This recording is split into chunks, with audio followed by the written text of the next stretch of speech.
Bienvenidos a Historias Reales.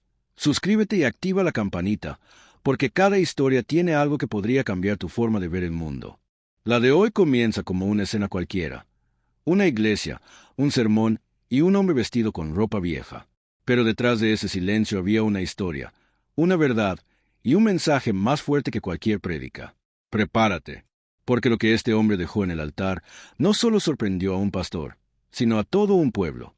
Domingo por la mañana. El sol golpeaba suave las ventanas de la iglesia del Sagrado Verbo, un templo conocido en el pueblo por su arquitectura antigua y sus fieles bien vestidos.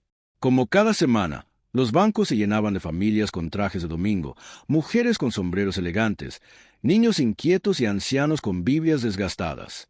Todo parecía igual, todo parecía en orden, hasta que entró él. Un hombre alto, de paso lento, cabello gris y largo, barba desprolija y una chaqueta con parches en los codos que delataban años de uso. Su rostro, sereno y lleno de arrugas, no mostraba incomodidad, aunque las miradas lo atravesaban como cuchillos. Unos lo miraron de reojo, otros fingieron no verlo. Una señora lo siguió con la mirada hasta que se sentó en la última banca. ¿Ese hombre no es de pueblo?, susurró una mujer con tono inquisidor. Debe ser uno de esos vagabundos que merodean por la estación, respondió su esposo. ¿Y cómo es que lo dejan entrar así?, añadió otro. En el altar, el pastor Matías, un hombre robusto, de voz fuerte y sermones apasionados, lo observó con una ceja arqueada. Luego rió, suavemente, no por humor, sino por juicio. El templo está abierto para todos, murmuró, mirando hacia los bancos. Aunque algunos deberían recordar que esto es la casa de Dios, no un albergue. El hombre no respondió. Solo bajó la cabeza y entrelazó los dedos. Y así comenzó la misa. El servicio avanzaba. Lectura tras lectura, salmos y canciones. El pastor predicaba sobre la humildad y el perdón. Hablaba de cómo Jesús comía con pecadores, de cómo no se debía juzgar por las apariencias. Y sin embargo, cada tanto, su mirada se deslizaba hacia el fondo, como si el simple hecho de ver a ese hombre allí enturbiara su armonía. Cuando llegó el momento de la colecta, los ayudantes pasaron con canastas entre los bancos. Los fieles depositaban sobres, billetes, monedas, pero al llegar al último asiento, el hombre sacó de su bolsillo un sobre viejo, doblado, con un borde rasgado. Lo dejó caer con cuidado en la canasta. El ujier, al notarlo, frunció el ceño. ¿Eso qué es?, murmuró a su compañero. Nada de valor, seguro, respondió, riendo entre dientes. Cuando el servicio terminó, los fieles comenzaron a salir. El pastor, como siempre, se paró en la puerta a dar la mano y bendecir a cada uno. Pero al extraño, nadie lo saludó, nadie le sonrió, nadie le preguntó su nombre. Simplemente se fue. Se alejó caminando por el sendero de piedras con la misma calma con la que había llegado. En la sacristía, mientras contaban la colecta, los ayudantes notaron el sobre viejo. ¿Lo abrimos?, preguntó uno. Dáselo al pastor, a ver qué chiste nos dejó el mendigo, respondió otro. El pastor lo tomó, casi con fastidio. Rompió el borde, sacó la carta, comenzó a leer. Lo que encontró lo dejó sin palabras. La carta estaba escrita con letra firme, pulcra, unas 4 páginas. A medida que el pastor leía, su rostro cambiaba. La burla inicial se tornó en confusión, luego en vergüenza, finalmente en silencio. Estimado pastor Matías, quizá no me recuerde. No espero que lo haga. Mi nombre es Elías Montenegro. Fui miembro activo de esta iglesia por más de 3 décadas. Aquí me bauticé. Aquí me casé. Aquí despedí a mi esposa cuando partió hace 12 años. Con mi empresa de construcción, doné materiales para renovar este templo. La madera de ese altar fue cortada por mis manos. El mármol del piso fue financiado por mí, al igual que los vitrales. Jamás pedí reconocimiento. Solo quería retribuirle a Dios lo que me había dado. Después de la muerte de mi esposa, dejé la empresa en manos de mis hijos. Decidí retirarme. Me dediqué a vivir con lo justo. A veces camino, a veces viajo. Pero hoy, después de tanto tiempo, quise volver. Quise sentarme en ese banco donde solía orar, escuchar una prédica, sentir que este lugar seguía siendo casa. Pero no vi ojos de fe, pastor. Vi miradas de juicio. Escuché sus risas. Sentí el peso de un desprecio que jamás debería salir de un altar. El pastor levantó la mirada, tragó saliva. En este sobredejo algo más. Es la escritura de un terreno detrás de esta iglesia. Una propiedad que compré hace años y que jamás vendí. Vale más de $120,000. Mi última ofrenda. Solo pido una cosa, que se use para servir al necesitado, y que cuando predique sobre humildad, lo haga desde el corazón, no desde el podio. Firmado, Elías Montenegro. El silencio se apoderó de la sala. Nadie se atrevió a hablar. El pastor dobló la carta con las manos temblorosas y salió. Horas después, el pastor volvió a tomar el micrófono en una iglesia semivacía. Leyó la carta, esta vez con la voz quebrada. Nadie interrumpió. Nadie respiró fuerte. Algunos lloraron. Ese hombre que despreciamos, dijo, fue quien puso los cimientos de este templo. Literalmente. Durante las siguientes semanas, el pueblo entero habló de la historia.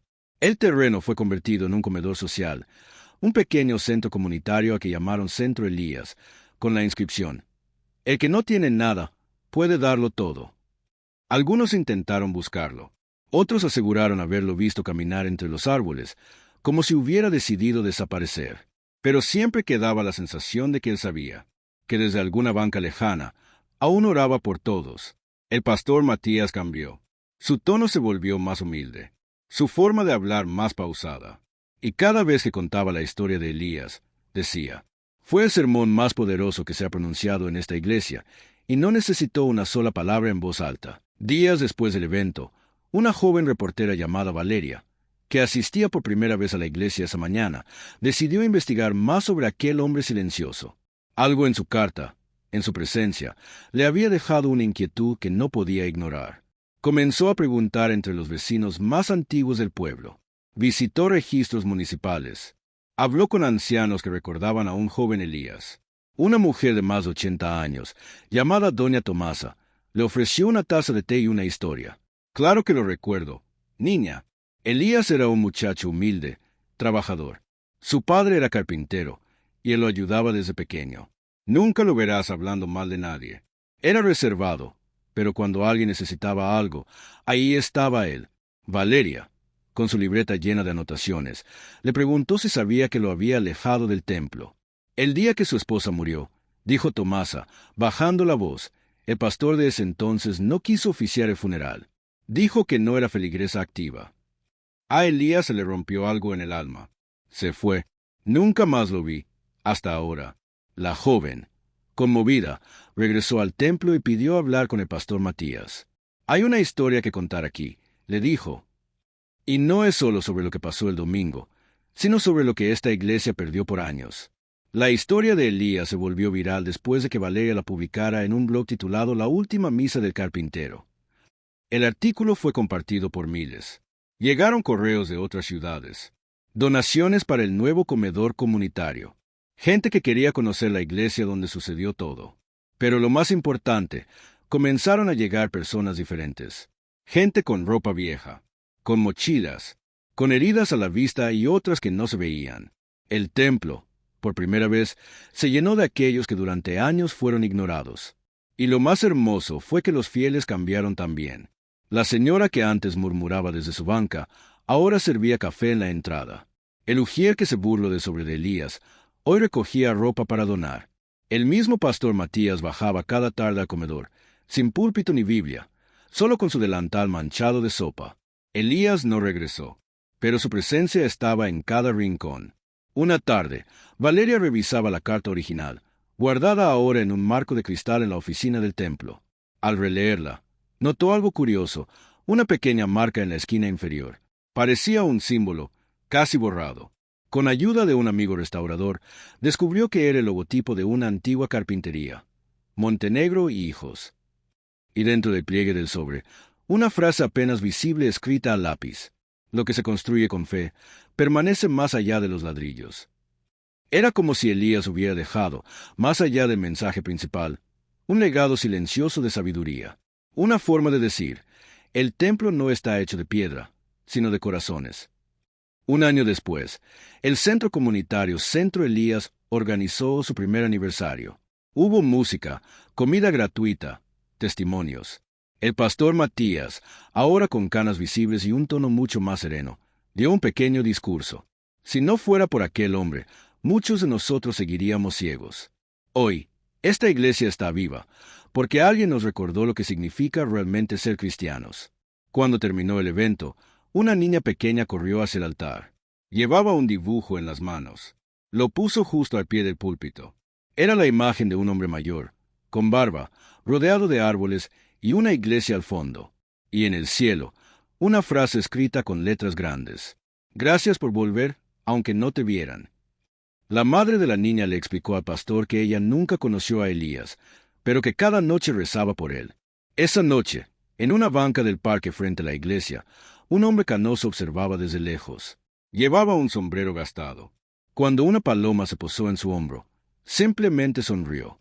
Luego se levantó y desapareció entre los árboles. La historia de Elías Montenegro no es solo un recordatorio de humildad. Es una advertencia para todos. Jamás subestimes el valor de alguien por cómo se ve. A veces, el mayor de los milagros se sienta en silencio, sin pedir nada, excepto que lo mires con el corazón. Gracias por acompañarnos en esta historia. Si te tocó el alma, compártela. Suscríbete a Historias Reales, porque aquí, cada relato es una chispa que puede encender la compasión. Y recuerda, a veces el hombre más invisible es quien ha sostenido en silencio los cimientos del lugar que llama sagrado.